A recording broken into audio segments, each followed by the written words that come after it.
Unajua bana, hii dunia ina mambo mengi sana ambayo yanafanyika kwa siri. Kuna mambo mengi sana ambayo yamejificha. Kuna wakati huwezi kutambua mpaka pale jambo litakapokutokea. Pengine kama jambo lililonitokea mimi. Hata mimi nilikuwa sijawahi kuamini. Sikuwahi kuamini kabisa. Nilikuwa nikisoma hadithi nyingi sana kuhusu baadhi ya mambo ambayo yanatokea hapa duniani, au kwa namna nyingine tunaweza kusema kwamba ulimwengu wa siri, lakini sikuwahi kuamini. Kuna wakati pia tulikuwa tukisimuliwa na mababu zetu, lakini pia sikuwahi kuamini mpaka siku moja ambayo ilibadilisha maisha yangu yote. Mimi naitwa Samu, ni kijana wa miaka 24. Mimi shughuli zangu wanazifanya Kariakoo, lakini naishi Mbagala. Usafiri wangu mkubwa mimi ulikuwa ni mwendo kasi. Unajua ni kwa nini nilikuwa nikipenda sana kutumia usafiri wa mwendo kasi? Kwa sababu ya vile ambavyo tunakuwa tumebanana. Nilikuwa nikitumia nafasi ile kwa ajili ya kuwachokoza wanawake kwa namna fulani hivi. Sijui nilikuwa na akili ya aina gani, lakini nilikuwa nikipanda mwendo kasi na nikakaa nyuma ya mwanamke, na lazima nilikuwa najaribu kukaa sehemu ambayo mwanamke anakuwa mbele yangu. Basi sijui niliwekaje, lakini nadhani mnaweza mkanielewa. Nilikuwa nikiwabambia wanawake, na wakati mwingine nikiwashika kabisa na kuwapapasa kwa makusudi. Na wakati mwingine ikitokea mwanamke mkorofi, basi namuomba msamaha kwamba ilikuwa ni bahati mbaya, kuna mtu amenisukuma huku nyuma. Ilikuwa ni rahisi wanawake kunielewa, lakini mimi ule mchezo nilikuwa na enjoy sana. Nikisema hivi unaweza ukahisi pengine nafanya kazi ya ajabu. Hapana. Mimi ni kijana ambaye nyumbani kwetu kuna uwezo sana. Na hata hilo duka ambalo nauza ni duka la kaka yangu, yaani duka la simu. Na mimi ni msimamizi mkuu wa biashara za kaka yangu. Kaka yangu ana maduka kama 4 hivi hapo Kariakoo, na yote ni ya simu. Na yote mimi nayasimamia, kuanzia mapato mpaka kila kitu. Kwa hiyo hata uwezo wa kumiliki gari nilikuwa nao vizuri tu.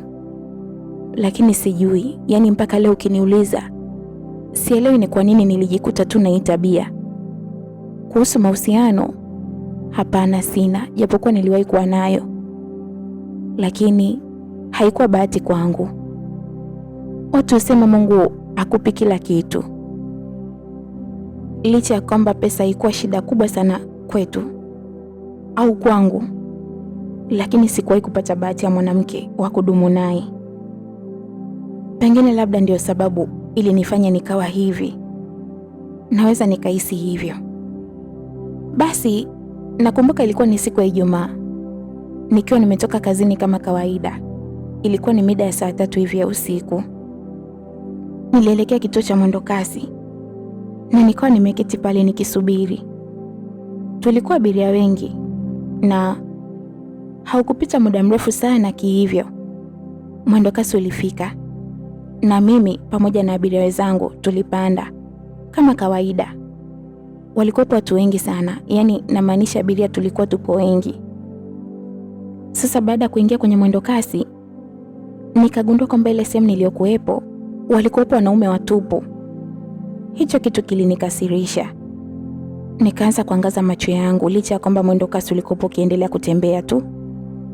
Niliangaza macho yangu kutafuta sehemu ambayo kuna mwanamke angalau niende nikajishikize. Kwa bahati nzuri, kwa upande wangu, nilimwona mwanamke mmoja ambaye alikuwa amevalia dela tu, na kichwani alikuwa amejifunga kilemba. Nilitabasamu kwa mbali, kisha nikaanza kujibanabana nikipenya kwa watu mpaka nilipomfikia karibu. Yule mwanamke alikuwa bize tu, tena alikuwa amegeukia upande mwingine kabisa. Nilisimama nyuma yake. Alikuwa na umbo zuri sana la kuvutia. Basi nilijifariji kimoyomoyo. Nikawatazama abiria wengine, wote walionekana wako bize tu na mambo yao. Niligeuza mkono wangu taratibu hadi maeneo ya makalio yake. Nilianza kumpapasa yule dada. Mara ya kwanza niliweka tu mkono, lakini nilipoona hajashtuka, nilianza kumpapasa. Ni kama alikuwa hajavaa kitu ndani. Basi na vile alikuwa ametulia tu, nilifurahi zaidi kwenye moyo wangu. Nikaendelea kufanya hivyo. Nilishangaa kwa sababu sio kawaida. Mara nyingi wanawake hunigeukia na kuniuliza, lakini huyu wa leo kwa nini yuko tofauti sana? Atakuwa muuni tu huyu, nilijisemea kwenye moyo wangu. Usoni nilikuwa nikitabasamu. Nilimpapasa yule dada kwa muda mrefu sana, lakini nikiwa nimenogewa kabisa. Ghafla yule mwanamke aligeuka na kunitazama. Alinitazama kama mtu ambaye alikuwa akiniuliza maswali mengi sana, na alikuwa akinisemesha kauli nyingi ambazo sikuweza kuzisikia. Samahani,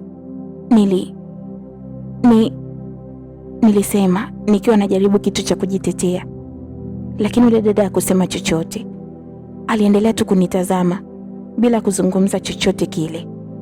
Lakini kadri alivyozidi kuniangalia, nilijikuta tu moyo wangu ukipata hofu na jasho likaanza kunitoka. Niligeuka haraka haraka, yaani nikageuka upande wa dirishani sasa. Nikazuga kama dakika 10 hivi, lakini nilipogeuka, yule dada aliendelea kunitazama. Alikuwa akinitazama. Basi hilo liliniogopesha zaidi. Nikageuza macho yangu na kuendelea kutazama kule dirishani. Mungu wangu! Ghafla nilishtuliwa na sauti ya abiria. Ikabidi nigeuke haraka haraka, na niligeuka ile sehemu ambayo alikuwepo yule mwanamke. Hakuwepo. Nikatazama sasa ule upande wa dirishani, yaani upande mwingine sasa, madirisha yale upande mwingine. Dirisha lilikuwa wazi na abiria wote macho yao yalikuwa kule. Unataka kufanya nini dada? Waliuliza abiria kwa hamaki, na mimi sindo nikatoa macho kwa makini zaidi. Yule mwanamke ambaye alikuwa amesimama pembeni yangu dakika chache zilizopita alikuwa kwenye dirisha la mwendo kasi, yaani dirisha likiwa wazi, akiwa amepanda juu.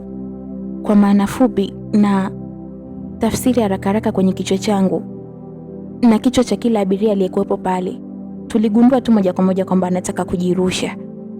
Watoto walianza kupiga kelele, jamani, kwa nini msimsaidie? Ebu wanaume mvuteni huyo, alisema mwanamama mmoja. Kabla watu hawajafanya kitu chochote kile, yule mwanamke aliruka kwa dirishani, hali iliyomshtua kila mmoja wetu.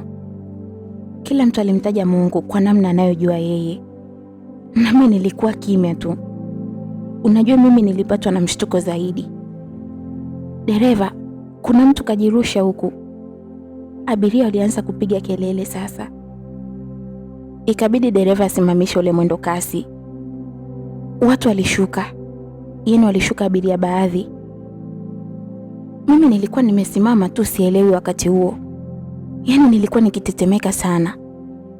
Nikawa nawaza kwenye akili yangu, pengine mwanamke ameamua kujiua kutokana na kile kitendo nilichokuwa nimemfanyia. Mbona hakuna mtu uko chini na mmesema kwamba kuna mtu kajirusha? Ghafla nilishtuliwa na sauti ya dereva pamoja na baadhi ya watu ambao walikuwa wajaona hilo tukio. Sisi tumeona kabisa alikuwa ni mwanamke, amevalia dela, walijibu abiria walioshuhudia hilo tukio tokea mwanzo. Mimi nilikuwa kimya tu muda huo, sielewi. Sasa atakuwa ameenda wapi? Au ameshaokolewa na watu wengine? Watu waliendelea kujiuliza kwenye ule mwendo kasi.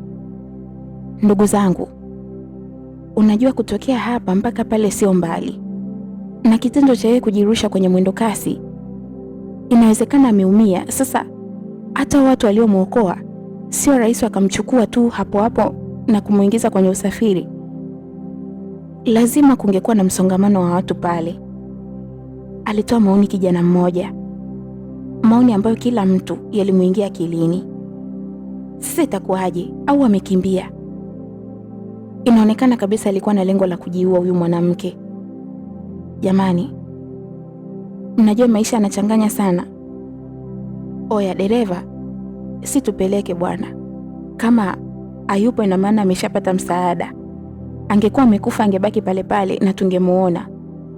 Alitoa maoni mtu mwingine. Basi dereva akupinga. Alianza kuendesha ule mwendo kasi na safari ikawa imeendelea. Kila mtu alikuwa akizungumza lake kule ndani. Lakini mimi akili yangu ilikuwa mbali sana. Nilikuwa nikiendelea kujiuliza, ina maana mwanamke ameamua kujitoa uhai kwa ajili yangu? Na kwa nini sasa? Mbona ni jambo dogo tu? Anawezaje kuchukua maamuzi magumu kiasi hicho? Nilikuwa nikiendelea kujiuliza kwenye akili yangu mpaka pale ambapo nilifika kituo nilichotakiwa kushuka. Nikashuka. Bado mawazo yalikuwa kwenye kichwa changu. Yaani kila nilivyokuwa nikitembea, nilikuwa nikiona taswira ya yule mwanamke. Nilikuwa nikitembea kidogo kunatazama nyuma. Yaani kwa ufupi, nilikuwa mwenye wasiwasi mkubwa sana. Nilivuka barabara na kuingia barabara ambayo ilikuwa sasa ya kuelekea mtaani kwetu, yaani nyumba ninayoishi. Nilitembea, haukuwa umbali mrefu hata kidogo. Kwa hiyo nilitokea mpaka mtaani kwetu. Natembea huku natetemeka. Yaani bahati nzuri ilikuwa ni usiku, kwa sababu kama ingekuwa mchana lazima kila mtu niliyepishana naye angenishangaa. Nikiwa nakaribia kabisa nyumbani kwangu, nilihisi upepo mkali ukitokea nyuma yangu. Nilijua ni upepo tu wa kawaida. Sam. Ghafla nilishtuliwa na sauti ya mwanamke. Nikaanza kutetemeka hapo hapo, yaani kabla hata sijageuka. Nimekuita, ilisema tena hiyo sauti. Basi nikaanza kugeuka kwa hatua za tahadhari sana. Niligeuka na macho yangu yalikumbana na ule mwanamke aliyekuwepo kwenye mwendo kasi dakika kadhaa zilizopita. Yaani ule mwanamke ambaye alijitupa kwa dirishani. Alikuwa akinitazama tu. Alinitazama kuanzia juu mpaka chini. Kisha sasa macho yake yalihamishia kwenye uso wangu. Yaani alikuwa akinitazama usoni. Wewe si unajifanya bingwa kudhalilisha wanawake? Na kuuliza, alisema ule mwanamke. Sauti yake haikuwa ya kawaida hata kidogo. Ilikuwa ni sauti yenye mwangwi. Nilianza kulia. Sijui hata machozi yalitoka wapi, licha ya kwamba mimi nilikuwa mwanaume. Nikapiga magoti haraka haraka sana. Tafadhali dada yangu, naomba unisamehe. Nimekuuliza swali, nijibu swali. Wewe si ni bingwa kudhalilisha wanawake? Alirudia tena hayo maneno. Dada, ilikuwa bahati mbaya tu, nilimjibu ule dada huko nikiendelea kulia. Wakati huo nimepiga magoti. Bahati mbaya? Sasa nitakupa funzo la maisha. Nitahakikisha unateseka maisha yako yote, alisema ule mwanamke. Kisha kutaka kusubiria utetezi wangu.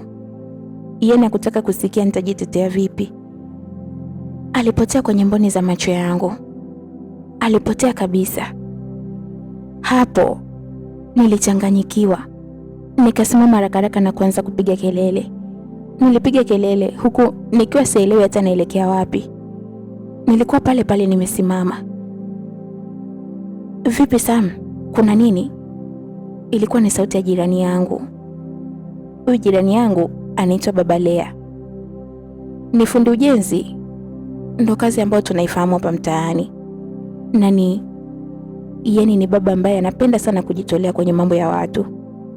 Alikuwa ametoka nje tena akiwa na panga. Alikuwa ameshika panga mkononi. Kwa sababu wakati wa usiku hakukuwa na mtu mwingine nje. Yaani watu hawakuwepo nje. Sikumjibu Baba Lea. Niliendelea kulia. Akapiga hatua na kunisogelea. Vipi? Kuna nini kwani kimetokea? Aliniuliza. Lakini sikumjibu kitu. Basi Baba Lea alinishika tu mkono. Akaniongoza mpaka ndani kwangu. baada ya kufungua tu mlango na kuingia, aliketi sasa huku akiniuliza, nini kwani kimetokea Samu? Ni wezi? Nilitikisa kichwa kukataa kwamba sio wezi. Ni nini sasa? Au kuna mtu yote amekutishia uhai kwenye simu? Nilitikisa pia kichwa kukataa. Sasa sikia, utakuwa sawa tu, usijali, na kama ikitokea shida yoyote ile unaweza ukaniambia mimi, alisema baba Lea. Nikamwambia tu sawa. Basi aliniaga na kunitakia usiku mwema. Akaondoka na kuelekea mpaka nyumbani kwake, na mimi nikabaki pale ndani.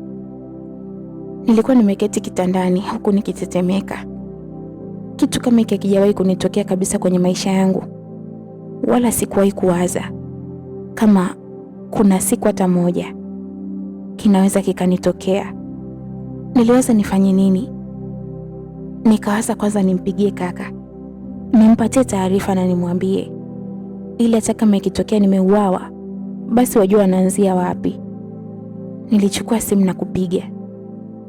Ile simu iliita tu bila kupokelewa. Bila shaka kaka labda alikuwa amelala huko nyumbani kwake, au pengine kuna kitu alikuwa anakifanya kilichozuia yeye kuona simu yangu. Kila nilikuwa nampigia hakuwa akipokea simu. Basi nilijipa imani tu, nikasema acha nilale. Nilijitahidi kwa hofu hivyo hivyo. Nikapanda kitandani na kulala. Yaani hata nilipofumba macho yangu, taswira yule mwanamke iliendelea tu kuja. Yaani niliendelea kumuona. Usiku huo ulikuwa usiku mbaya sana kwenye maisha yangu.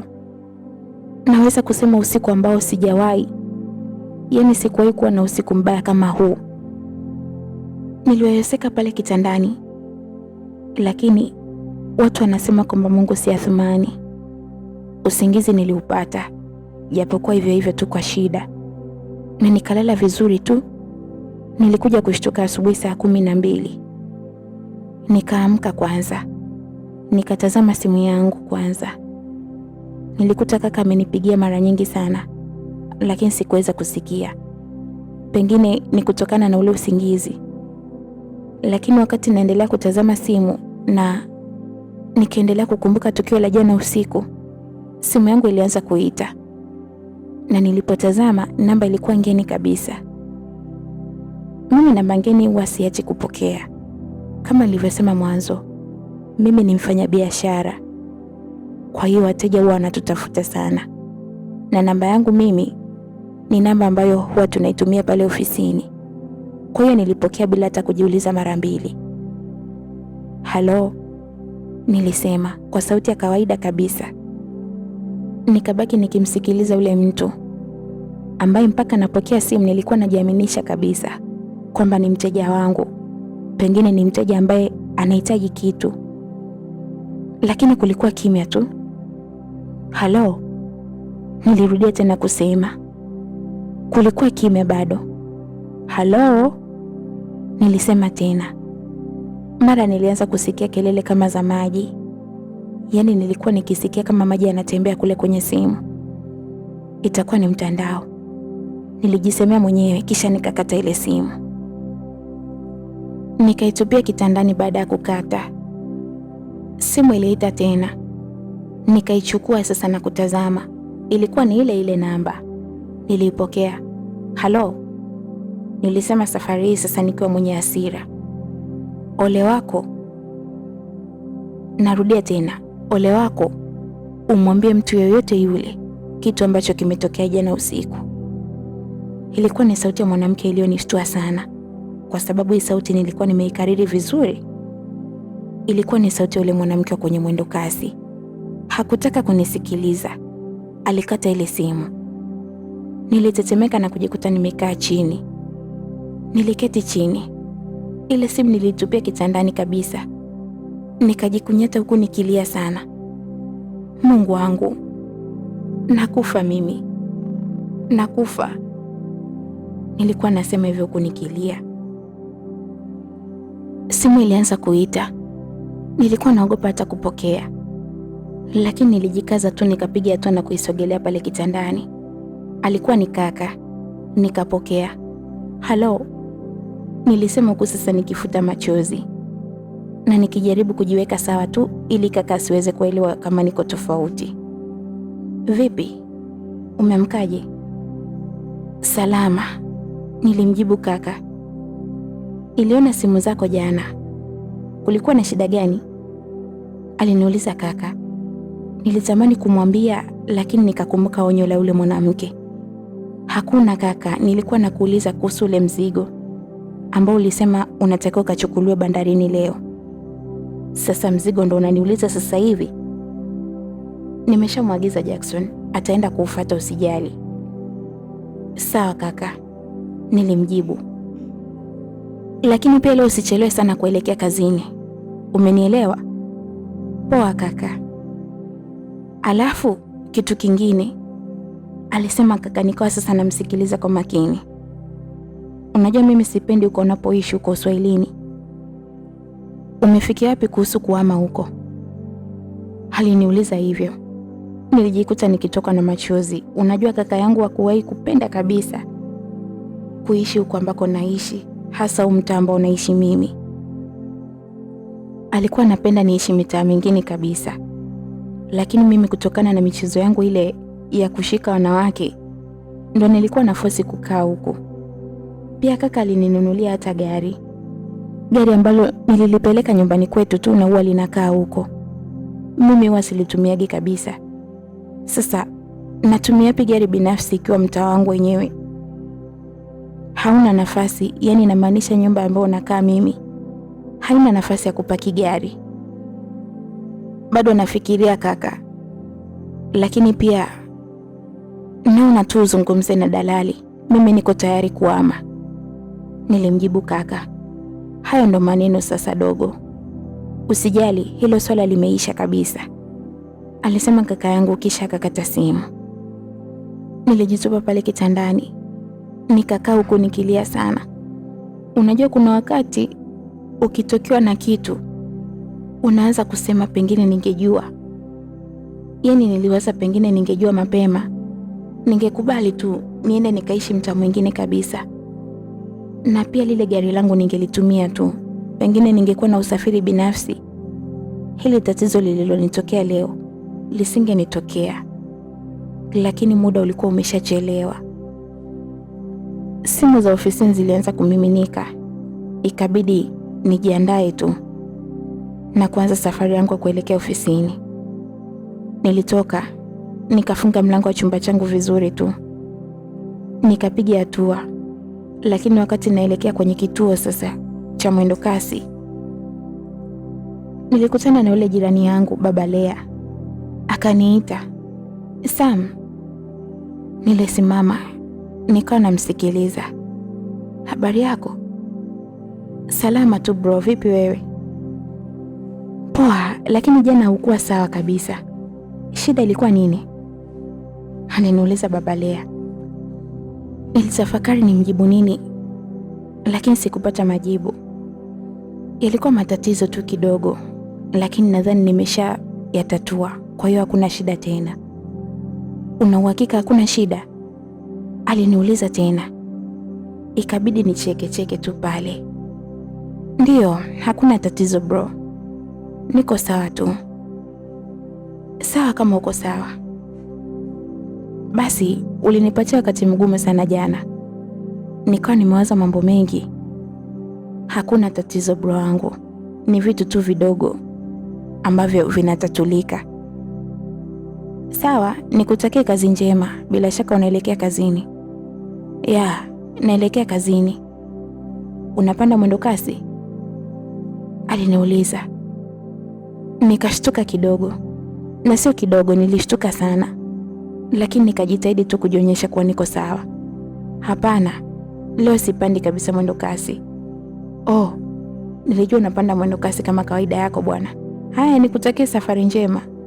Poa bro, nilimjibu, kisha nikaanza kupiga hatua za haraka sasa kuelekea mpaka kituo cha daladala. Nilifika kituoni na daladala zilikuwa zikipita huku konda akijaribu kunadi vituo. Nilitaka kupanda kabisa, lakini nilikumbuka tukio la jana usiku, tukio la yule mwanamke kujitupa nje. Nilijikuta nikishindwa kupanda hata kwenye daladala, haswa baada ya kuona ule msongamano wa watu kule ndani. Niliogopa kabisa, nikagairi. Nilichukua simu yangu tu na kurequest usafiri. Haukuchukua muda mrefu sana, taksi ilifika, nikawa nimepanda hiyo. Nilikaa siti za nyuma, lakini nilikuwa nikitetemeka mno. Hata kama ni wewe ukiniona, lazima ungejua tu kwamba sikuwa sawa. Yaani nilionekana mwenye wasiwasi, na hata mimi mwenyewe sikujua ni kwa nini nakuwa hivi. Dereva alitengeneza kioo chake cha mbele, yaani mbele ya gari, na alikuwa akinitazama kwa macho ya kuibia. Alikuwa akinitazama sana. Nadhani sasa uvumilivu ulimshinda. Samahani bro, uko sawa? Aliniuliza yule dereva taksi. Swali lake lilikuwa limenishtua sana, kwa sababu wakati huo mawazo yangu pia yalikuwa yako mbali mno, na kitu nilichokuwa nawaza ni kimoja tu, tukio la yule mwanamke. Unasema? Nakuuliza uko sawa? Niko sawa. Niko sawa kabisa, usijali, nilijibu huku nikijaribu kujiweka sawa. Basi taksi ilinipeleka mpaka kazini kwangu na nikawa nimeshuka. Nilipiga hatua kuelekea ofisini. Kila mfanyakazi mwenzangu ambaye nilikuwa nikipishana naye pale alikuwa akinishangaa. Walikuwa akinishangaa sana kwa sababu sikuwa sawa. Yaani nilikuwa natembea kama mimi ni mgeni kabisa kwenye hii ofisi. Mzigo umeshafika na nilizungumza na bosi. Amesema kwamba anahitaji uhesabu mzigo. Alisema hivyo mfanyakazi wetu. Nikamtazama. Mimi siko sawa leo, itabidi hesabu mtu mwingine. Unasema? Aliniuliza yule mfanyakazi kwa mshtuko sana, kwa sababu haukuwa utaratibu wa ofisi yetu. Mzigo ni lazima nihesabu mimi au kaka mwenyewe. Nimesema kwamba siko sawa. Unataka niseme nini ili unielewe? Nilimfokea ule mfanyakazi. Kila mtu aliyekuwepo kule ndani ya duka alishtuka sana, na watu wote walinigeukia na kunitazama, wakiwemo hata baadhi ya wateja ambao walikuwa kule dukani. Niliona aibu na nikajisikia vibaya sana. Kulikuwa na ofisi ndogo kabisa ndani ya lile duka, kwa hiyo nilipitiliza tu kule ofisini na nikawa nimejifungia mwenyewe. Nilikuwa nimejifungia nikilia. Yaani nilikuwa nalia kwa siri kubwa sana. Lakini ghafla mlango uligongwa. Bosi. Ilikuwa ni sauti ya mfanyakazi wetu mmoja anaitwa Zakia. Nikafuta machozi haraka sana, kisha nikajiweka vizuri pale kwenye kiti. Samahani, alisema Zakia baada ya kuingia ndani. Vipi, kuna nini? Nimekuletea kahawa hii hapa kwa sababu naona hauko sawa, alisema Zakia huku akinitazama kwa macho fulani hivi. Asante, nilisema huku nikipokea ile kahawa. Nikawa nimeiweka mezani. Nilikuwa simtazami Zakia machoni kwa sababu nilijua endapo nitamtazama ataweza kugundua hali yangu. Lakini Zakia kuacha kunitazama, alikuwa akinitazama sana. Nilidhani baada ya kupokea tu ile kahawa Zakia angeondoka, lakini wala hakuwa ameondoka. Samahani bosi Sam, naweza nikakuuliza kitu kama utojali? Aliniuliza Zakia kwa sauti ya upole sana. Nikamtazama machoni. Kitu gani? Nilimuuliza Zakia. Samahani, lakini hali uliyokuja nayo leo imetushtua sana. Sio kawaida yako kabisa bosi. Kwani kuna tatizo? Aliniuliza Zakia. Na unajua kwa nini watu wote wameshangaa? Kwa sababu mimi ni mtu mcheshi sana. Yaani mimi hata kukasirika sio jambo rahisi hata kidogo. Na hata nikikasirika hauwezi kujua. Muda wote niko nacheka na watu. Nazungumza vizuri. Sio wateja tu, bali hata wafanyakazi wetu. Niliachia tabasamu la mbali, nikamtazama Zakia. Mimi niko sawa, lakini siku hazifanani. Nadhani siku ya leo kwangu ni siku mbaya sana Zakia. Hauwezi kunielewa. Nilimwambia hivyo Zakia. Tena ilikuwa nikimwambia huku nikitabasamu. Kama hutojali unaweza kanishirikisha tu mimi. Na kuahidi kuwa siri yako nitaenda nayo kaburini, alisema Zakia. Sio wakati Zakia, sio wakati sahihi. Nitakwambia tu sijali. Lakini pia asante kwa kahawa. Naomba uende ukaendelee na kazi. Nilimwambia hivyo Zakia. Aya sawa bosi, mimi naendelea na kazi. Lakini ukihisi kuna kitu chochote ambacho unahitaji kunishirikisha, unaweza tu kaniita. Sawa, nilimjibu hivyo. Zakia akasimama pale kwenye kiti, kisha akafungua mlango na kuondoka zake. Nikiwa nimebaki tu pale peke yangu nikijaribu kutafakari jambo, simu yangu iliita. Nilishtuka sana kwa sababu wakati inaita akili yangu ilikuwa mbali sana. Kwa hiyo ikawa imenitoa kwenye dimbwi la mawazo. Nilitazama mpigaji haraka sana. Ilikuwa ni namba ambayo sio ngeni. Tena namba ambayo nimetoka kuwasiliana nayo leo asubuhi. Nilipokea huku nikitetemeka. Halo, nikasema kwa sauti ya upole sana. Uko ofisini? Aliniuliza. Alikuwa ni ule mwanamke. Hapana, nilimjibu. Akacheka sana. Kweli uko ofisini? Aliniuliza tena. Ndiyo, sipo ofisini, nilimjibu. Haya, geuka pembeni yako utaniona, alisema ule mwanamke kwenye simu. Sasa hapo ndo nikasema nigeuke. Nilikuwa nikigeuza shingo taratibu, mapigo ya moyo wangu yakienda mbio. Nikatazama mpaka kwenye pembe ya ofisi. Yule mwanamke alikuwa amesimama. Alikuwa amesimama akinitazama, tena huku akicheka. Pengine kucheka tu isingekuwa sababu ya kunishtua, ila nilishtuka zaidi baada ya kuona meno yake mawili ya mbele. Yalikuwa marefu sana. Macho yake pia yalikuwa yanatisha mno, lakini sura ilikuwa ni ile ile. Hata mavazi alivalia yale yale, pamoja na kilemba kichwani kilikuwa ni kile kile. Nilisimama pale nilipokuwa nimeketi kwenye kiti, nikasogea pembeni kabisa. Yule mwanamke aliendelea kucheka, na kadri alivyozidi kucheka ndo sauti pia ilizidi kuwa kubwa sana. Nilijikuta nikikimbia na kutoka kule ofisini. Baada ya kutoka ofisini sasa, nilijitahidi tu kuwa sawa, lakini nilikuwa nikitembea kwa tahadhari kubwa mno. Yaani nilikuwa nikitembea lakini macho yangu yote yalikuwa nyuma. Nilikuwa nikigeuka mara kwa mara kutazama kama ule mwanamke ananifuatilia, lakini wala sikumuona. Nikaendelea kutoka tu kule ofisini. Nilipiga hatua za haraka. Nilikuwa nikitembea huku nikivuka barabara. Magari yalijaribu kunipigia honi, ni kama vile nilikuwa sisikii. Kwa uwezo wa Mungu tu nilijikuta nimefanikiwa kuvuka ile barabara. Vipi Sam, kwani una shida gani leo? Nilishtuliwa na sauti baada ya mtu kunishika mkono na mimi kugeuka nyuma. Alikuwa ni mfanyakazi wetu mwingine. Huyu sasa alikuwa ni wa kiume. Anaitwa Jackie au Jacksoni. Nilikuwa natetemeka tu. Nilikuwa natetemeka bila kumjibu chochote kile. Na kuuliza Sam.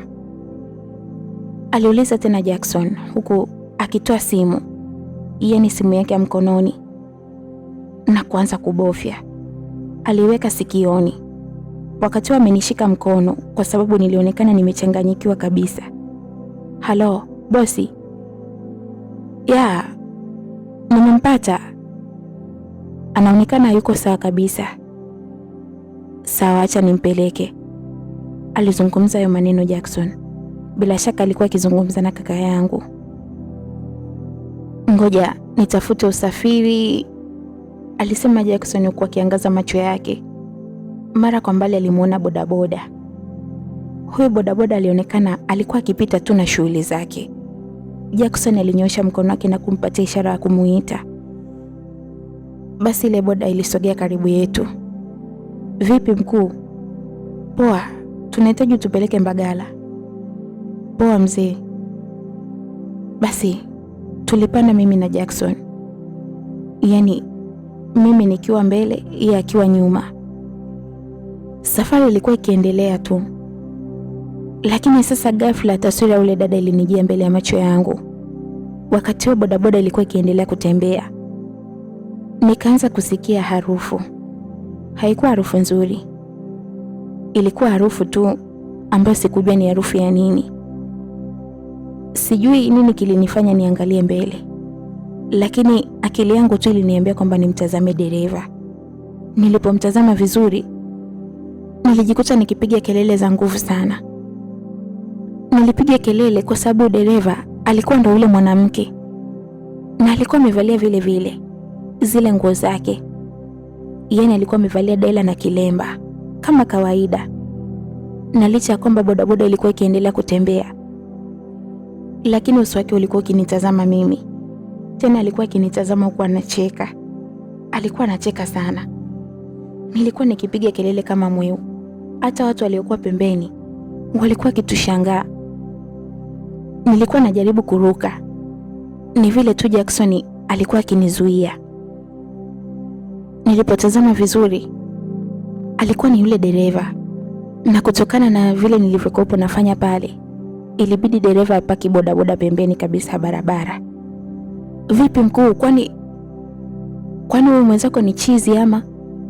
Aliuliza yule dereva kwa hasira sana. Samahani bro wangu. Huyu ni hayuko tu sawa leo. Kuna nini bro? Unajua pale aliweza kutuua.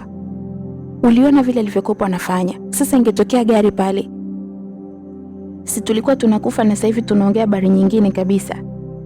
Aliuliza yule bodaboda kwa hasira.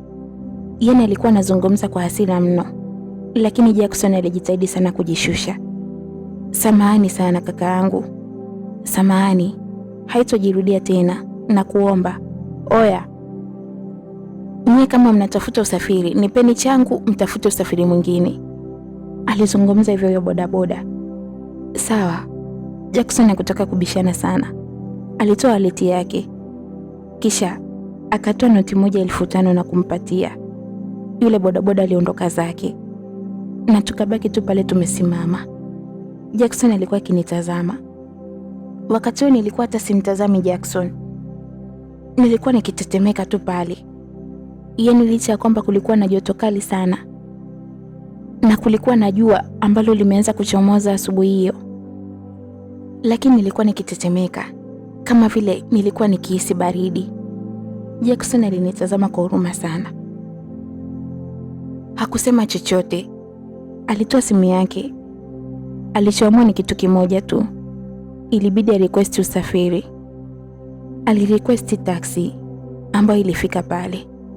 Na hiyo ndo iliweza kutupeleka mpaka nyumbani kwangu. Akanifikisha mpaka nyumbani kabisa. Tukapiga hatua na kuingia ndani. Nilikuwa nikizungumza tu mwenyewe. Lakini hata maneno niliyokuwa nikizungumza yalikuwa hayaeleweki. Jackson aliketi kwenye sofa. Na mimi nilikuwa kitandani tu nikiendelea kuzungumza. Nisamee Shumaina. Nisamee Shumaina. Nilikuwa nikisema hayo maneno tena nikiarudia mara nyingi sana. Jackson alikuwa kimya tu akinisikiliza. Alinisikiliza mpaka pale aliposhindwa uvumilivu. Sam, aliniita Jackson. We Sam.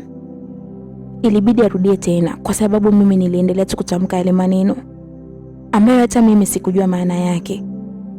Nisamee Shumaina. Sam, uko sawa? Aliniuliza hivyo Jackson. Hapo sasa nikashtuka. Nikageuza macho yangu na kumtazama. Niko sawa, nilisema.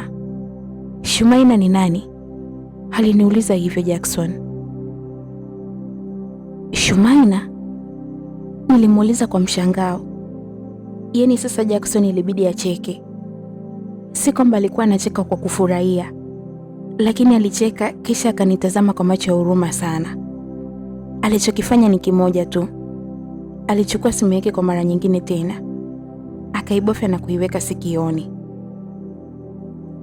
Ndio bosi. Sasa sisi tumefika hapa nyumbani, lakini mimi ningeshauri zaidi kama unaweza kuja we mwenyewe. Anaonekana hayuko sawa hata kidogo. Naweza nikahisi pengine anapata tatizo la akili.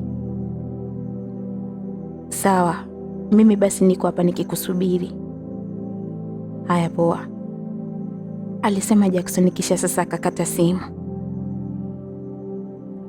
Jackson aliendelea kunitazama, lakini mimi macho yangu mara kwa mara yalikuwa akitazama tu huku na kule. Yalikuwa akitazama kila mahali pale ndani, kwa sababu muda wote nilihisi kwamba yule mwanamke anaweza akaja. Unajua, kitendo cha yeye kunitokea ofisini, nilijua kwamba ana uwezo wa kuja sehemu yoyote ile. Ukijumlisha na pale nilipomwona mbele ya bodaboda, ndio kabisa sikuweza kutulia hata kidogo. Sikuweza kupata utulivu. Ilipita kama nusu saa tu hivi, kaka naye alikuwa amefika. Aliingia mpaka ndani kwangu. Vipi? Alisema kaka. Poa tu bosi. Mtu wako ndo huyu kama unavyomuona, alisema Jackson. Basi kaka alipiga hatua na kunisogelea, akakaa pembeni yangu. Eti Sam, nini kimekukuta mbona ghafla mdogo wangu? Aliniuliza hivyo kaka. Kaka, kuna mwanamke amesema atahakikisha anapitia mambo magumu sana. Alisema atahakikisha kwamba najutia kwa kila kitu. Nilimwambia kaka. Kaka na Jackson walitazamana. Mwanamke? Huyo mwanamke ni nani? Aliniuliza hivyo. Kaka, nilisema, lakini kabla sijazungumza chochote, yule mwanamke alikuwa amesimama kwenye pembe ya ukuta, na tena alikuwa akinipatia ishara ya kunyamaza, kwamba nisiseme chochote. Hello, Sam, aliniita kaka baada ya kuniona macho yangu yametazama sehemu moja tu, na wao waligeuza shingo zao na kutazama pale nilipokuwepo nikitazama mimi. Nadhani hawakuona kitu chochote kile. Wakanigeukia. Sam, waliniita. Nilikuwa kimya tu. Basi kaka akamtazama Jackson. Kwa hiyo ndo hivyo hali yake tokea alipofika pale ofisini leo asubuhi, alisema Jackson. Kwani ni nini ambacho kimetokea haswa? Sasa mimi siwezi kufahamu bosi, wala wewe pia huwezi kufahamu, ila ile swala naomba mliangalie kwa umakini zaidi. Kuna jina hapa alikopo analitaja. Jina gani? Amesema sijui ni Shumaina sijui, alisema Jackson. Shumaina? Ndiyo, alikuwa anazungumza maneno hapa kwamba Shumaina ni Samii. Inawezekana Shumaina ndio mwanamke anayemsemea, si ndio? Naweza kuhisi hivyo bosi. Sasa hapo unanishauri nifanyaje? Mimi ninachoweza kukushauri bosi ni huyu jamaa tu arudi nyumbani kwa muda, kwa sababu kwa hali kama hatuwezi kumwacha hapa. Ni kama vile akili yake haiko sawa. Au wewe unaonaje? Naona ushauri wako ni mzuri na itabidi tu nifanye hivyo. Basi kaka alinigeukia. Sam, aliniita, lakini mimi macho yangu yalikuwa pale pale. Samu, aliita tena kaka. Sasa hapo ndio nilishtuka na kumtazama usoni. Inabidi twende nyumbani mdogo wangu, twende kule kwa mama, alisema kaka. Nilisimama, nikachukua begi langu, kisha nikaelekea kabati na kuanza kupaki nguo. Kaka na Jackson walikuwa kitazamana. Yaani hapo ndio waliamini kabisa kwamba mimi nimekuwa chizi. Sam, sikia, achana na nguo, tutanunua zingine, lakini pia kwa mama bado zipo, alisema hivyo kaka. Basi niliacha, nikapiga hatua na kuanza kutoka. Ikabidi nao wasimame. Walisimama kisha tukaanza kuongozana wote. Tukaelekea mpaka kule kaka alipokuwa amepaki gari lake. Tukaingia ndani ya gari. Lakini kabla kaka hajawasha gari na kuondoka, kioo cha dirishani kiligongwa. Wote tukageuza macho yetu na kutazama. Alikuwa ni Baba Lea. Kaka alinitazama mimi kwanza, ambaye nilikuwa siti ya nyuma. Ilikuwa nikitetemeka tu. Unamfahamu huyu? Aliniuliza kaka. Ndiyo, namfahamu, nilijibu. Basi kaka alishusha kioo cha gari. Vipi wakuu? Salama tu, habari zako? Nzuri, samahani, mimi ni jirani wa karibu sana na kijana wenu Samu, alisema Baba Lea huku akitabasamu. Kaka naye akatabasamu. Oh, nashukuru sana kukufahamu mzee. Nimefurahi sana kuwaona leo. Naona mmekuja kututembelea mtaani kwetu. Ndiyo, tumemsindikiza kijana wetu hapa. Kuna vitu tunahitaji kuviweka sawa vya kifamilia, alisema hivyo kaka huku akijaribu kucheka. Hata mimi naona. Lakini sasa kuna jambo hapa nahitaji kuwaambia, au naweza nikasema kwamba nahitaji kuwashauri, alisema Baba Lea, kauli ambayo ilifanya kaka na Jackson watazamani. Jambo gani tena hilo mkuu? Unajua, ni kuhusu tu kijana wangu hapo. Naona kuna vitu haviko sawa, lakini pia nilikuwa nataka kuwashauri kwamba hicho ambacho kinatokea sio cha hospitali, alisema hivyo Baba Lea. Tena alikuwa akizungumza kawaida tu huku akicheka-cheka. Unamaanisha nini mzee, mbona sikuelewi? Alimuuliza kaka. Unajua nyie vijana wa sasa hivi, jambo dogo huwa mnakimbilia hospitali, yaani huwa mnaamini sana mambo ya sayansi. Kwa hiyo nilikuwa najaribu tu kushauri kwamba mjaribu njia nyingine, mnaweza mkafanikiwa, alisema hivyo Baba Lea. Hata mimi licha ya kwamba nilikuwa naonekana nimechanganyikiwa, lakini kauli yake ilizidi kunishangaza zaidi. Nikabaki namtumbulia macho. Mbona ni kama kuna kitu anafahamu. Nilinyamaza tu. Poa mzee wangu, nashukuru, alisema kaka huku akitabasamu tu. Sawa, hakuna tatizo, lakini pia mnaweza mkachukua namba zangu endapo mnaweza mkahitaji msaada, alisema Baba Lea huku akitabasamu. Sawa, itakuwa vizuri zaidi, alisema kaka, kisha akachukua simu yake akamkabidhi Baba Lea. Baba Lea aliandika namba, akamrudishia kaka ile simu. Namba usefu hiyo namba, naitwa Baba Lea. Sawa mzee, usijali, lakini pia tunashukuru kwa kujali, alisema kaka. Na naona hapa nikupatie kitu kidogo kanywe angalau maji, alisema tena kaka huku sasa akitoa waleti yake. Akatoa noti kadhaa za pesa na kumkabidhi Baba Lea. Lakini Baba Lea alikuwa akicheka tu na kumwambia kaka kwamba hastahili kufanya hivyo. Amna bwana, mimi nakupatia tu kama mwanaume mwenzangu.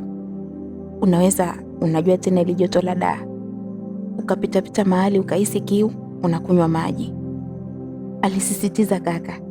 Basi Baba Lea akacheka sana, kisha akazidi kushukuru.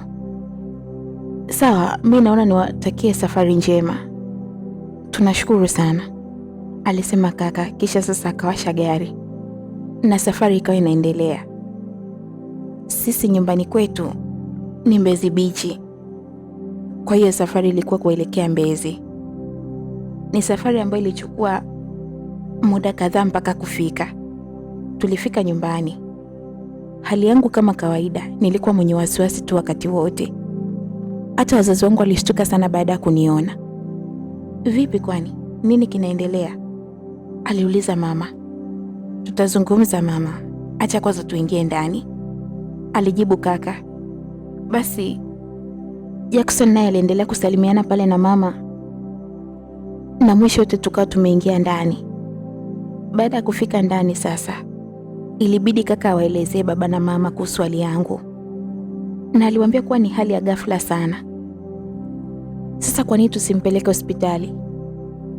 Aliuliza mama. Ndiyo, mimi hapa naona tuwapeleke hospitali. Hata baba pia alisema hivyo. Unajua ni ngumu sana kwa hizi familia ambazo zimeendelea, familia za kisomi, kuamini mambo ya hayati bin Zuluza. Hawa watu waga waamini kabisa. Lakini samanini sana kwa kuwaingilia. Mimi nilikuwa na wazo, alisema Jackson. Wazo gani? Naweza nikasema ni maoni, ila ujamaa anavyoonekana ni kama vile ana tatizo na mwanamke, kwa sababu kuna jina la mwanamke huwa analitaja. Jina gani? Anaita Shumaina. Kwa hiyo mimi kwa maoni yangu naona kama ile tatizo limeanzia kwa mwanamke. Sidhani kama ni tatizo la hospitali. Alizungumza hivyo Jackson. Basi baba na mama walitazamana, kisha akanitazama mimi. Mimi nilikuwa sisemi chochote.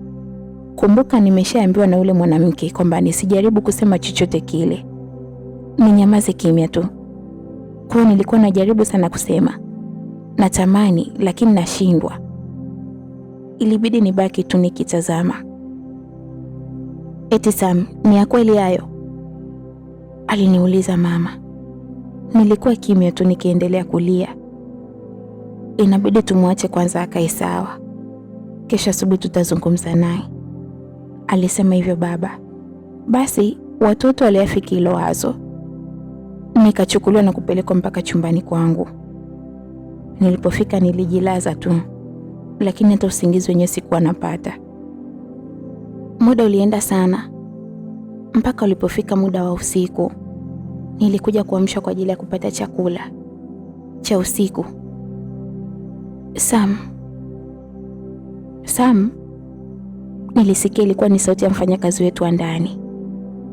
Nilisikia kila kitu kuanzia vile anavyoingia, lakini cha ajabu sasa sikuweza hata kujigeuza, na hata nilipojaribu kufumbua macho yakuwa yanafunguka.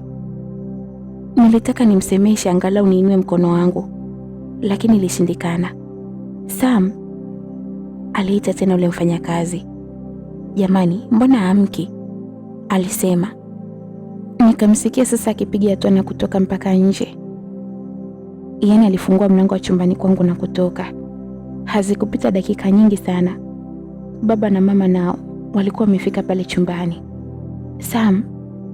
Sam, waliendelea kuniamsha huku wakinitingisha, lakini bado sikuweza kuamka.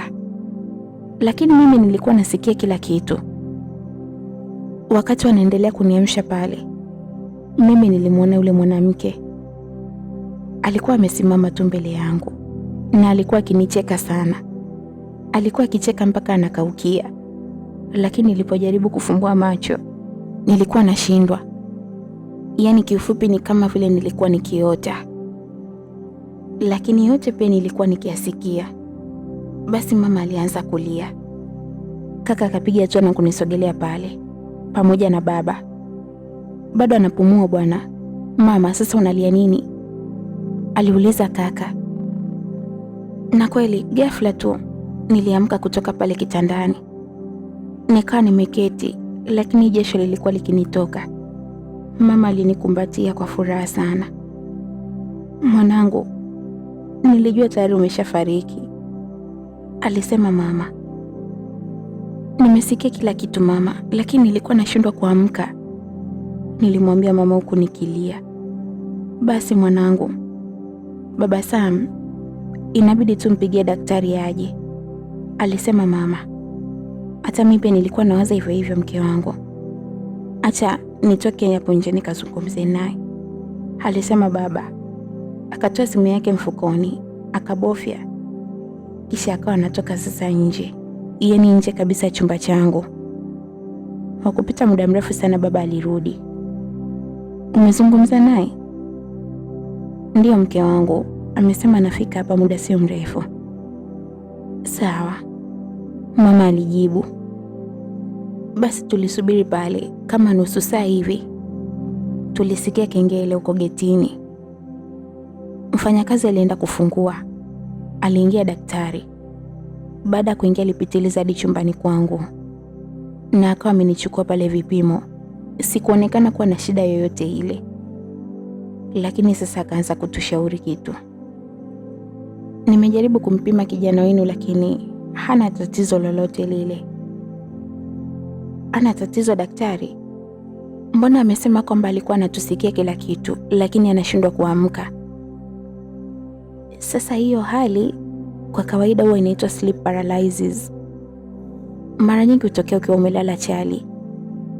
Sio uchawi, ni mabadiliko tu katika ubongo, ambapo misuli ya mwili hutofautiana na utendaji kazi wa ubongo kutokana na uchovu.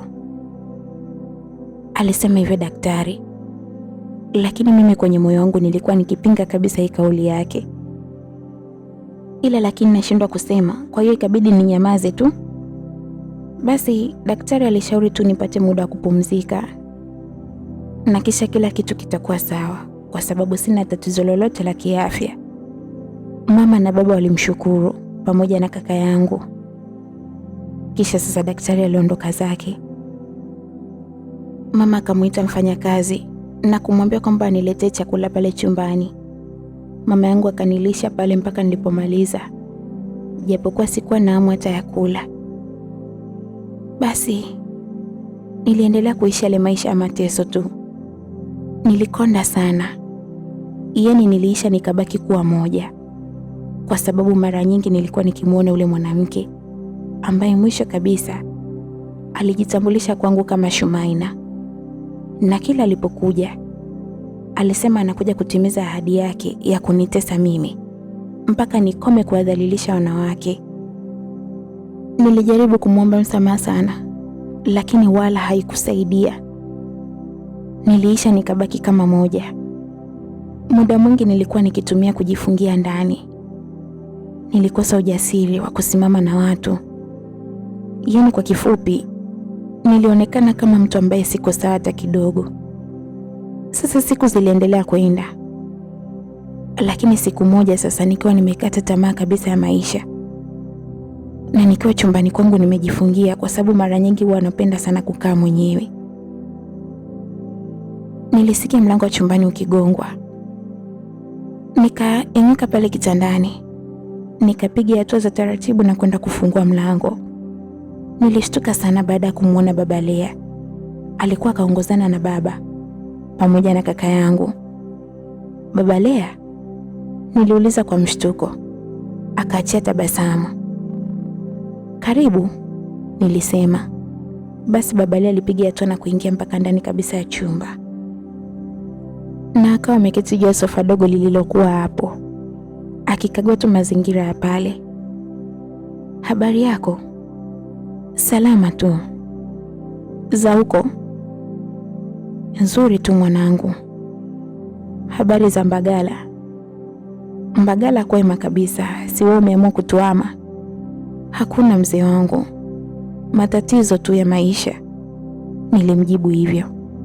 Basi baba Lea alitabasamu kidogo, kisha akanitazama kwa makini. Unajua ile tatizo lako sio kubwa sana, lakini pia sio dogo sana. Kuna sehemu uliwahi kukosea kwenye maisha yako, alisema hivyo baba Lea. Sikuwa na shaka, kwa sababu ni kweli nakumbuka hiyo siku niliyowahi kukosea. Nikanyamaza tu kimya nikisikiliza, kisha nikanyanyua uso wangu na kuwatazama. Ndiyo, ni kweli, ilikuwa kwenye mwendo kasi. Basi niliwahadithia kila kitu ambacho kilitokea ile siku ya mwendo kasi, lakini ajabu, baba Lea alicheka sana. Unahisi hapo ndo tatizo lilipoanzia? Aliniuliza hivyo, kauli iliyonishtua. Ndiyo, kwa sababu kuanzia hapo ndo maisha yangu yalibadilika na kuwa jehanamu, nilimjibu. Baba Lea akacheka kisha akanyamaza. Hapana, hebu kumbuka vizuri, alisema. Nilijaribu kuvuta kumbukumbu lakini sikuweza kukumbuka. Ikabidi anikumbushe sasa. Kuna siku mlikuwa mko vijana wengi sana. Yaani mlikuwa vijana wengi, kundi la vijana. Alipita mwanamke binti mdogo tu, ukawa umemsogelea na ukawa umemshika maziwa yake. Alisema hivyo Baba Lea, kauli iliyonishtua kwa sababu ulikuwa ni ukweli mtupu. Nilishawahi kufanya kitu kama hiki kwenye maisha yangu, lakini ni muda mrefu sana. Yaani inapita hata miaka 5. Baba Lea aliendelea. Yule binti alijihisi vibaya sana. Alilia. Hata alipofika nyumbani alishindwa hata kula. Yule binti amekuwa akikulaani maisha yake yote. Pamoja na kwamba ameshakuwa mtu mzima sasa na ameolewa, anayo familia yake, lakini kila siku amekuwa akiwahadithia watu kuhusu kitu ambacho alimfanyia. Inaonyesha ni kwa kiasi gani aliumia kwenye moyo wake na kuendelea kukulaani wewe. Na ndio maana huyu mwanamke wa ajabu alikuja kwenye maisha yako kwa ajili ya kukukomoa na kukufundisha. Alisema hivyo Baba Lea. Nilijikuta nikilia sana. Nililia, lakini sio kulia tu, pia niliona aibu, kwa sababu haya yote nilikuwa naambiwa mbele ya wazazi wangu. Basi baba alimuuliza Baba Lea kama kuna namna anaweza akafanya kwa ajili ya kumweka huyo mwanamke wa ajabu mbali na mimi. Baba Lea alisema iko njia, na akawa ametupatia maelezo namna ya kufanya. Na yeye pia kuna vitu alivifanya. Kuna majani alikuwa amekuja nayo na akaanza kuyachoma nyumba nzima. Mengine alinipatia na kuniambia kwamba nikaoge. Nilienda kuogea hayo majani, sijui ni dawa, sijui ni mizizi ama ilikuwa ni nini. Lakini kwa wakati huo nilikuwa tayari kufanya chochote. Nilienda kuogea hivyo vitu, japokuwa sikuwahi kuwa na imani kama hiyo kwenye maisha yangu. Baada ya hapo sasa, Baba Lea aliomba kwamba niende naye nyumbani ili akafanye dawa na huko. Basi tuliongozana mimi, yeye pamoja na kaka. Akaenda kufanya madawa pia kule chumbani kwangu. Na baada ya hapo aliahidi kwamba kila kitu kitakuwa sawa, wala Shumaina hatawahi kuja tena kwangu. Nilimshukuru na hata kaka pia alimshukuru. Basi nilikaa kama wiki hivi, hakuna kitu chochote ambacho kilitokea. Na hii sio kawaida. Yaani ule mwanamke akae wiki nzima bila kuja kunirusha roho, haikuwa kawaida. Siku zilizidi kwenda, lakini sikuwahi kumuona tena ule Shumaina. Na hatimaye nikaamini sasa nimepona. Wazazi wangu walimtafutia zawadi kubwa sana Baba Lea. Lakini kama Shumaina alivyosema mwanzo kwamba anataka kunipa funzo la maisha, ni kweli nilipata hilo funzo. Kwa sababu tokea siku hiyo niliwaheshimu wanawake kuliko kitu chochote kile. Nilikuwa na adabu kwa kila rika. Yaani sio kwa mdada, mama wala binti mdogo mdogo, lakini pia hata wanaume watu wazima, watoto, vijana wenzangu niliwaheshimu pia. Kiufupi nilimheshimu kila mtu kwenye hii dunia. Na ndo mwisho wa hii simulizi iliyokuwa inakwenda kwa jina la Jini Shumaina. Funzo kutoka kwenye hii simulizi: tujitahidi sana tusiumize mioyo ya watu, kwa sababu huwezi kujua kitu kidogo unachokifanya wewe kwa mwenzako, kwake kitaleta matokeo makubwa kiasi gani. Ubaya mdogo unaomfanyia mwenzako, kwake utaumiza moyo wake kwa kiasi gani.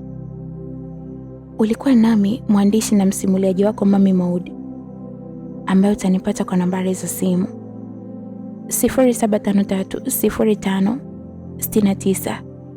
0753056995. Usisahau kulike, kucomment pamoja na kusubscribe YouTube channel hii kwa simulizi mpya na nyingi za kusisimua ambazo zinatoka hapa kila siku. Hadi wakati mwingine, nawapenda. Bye.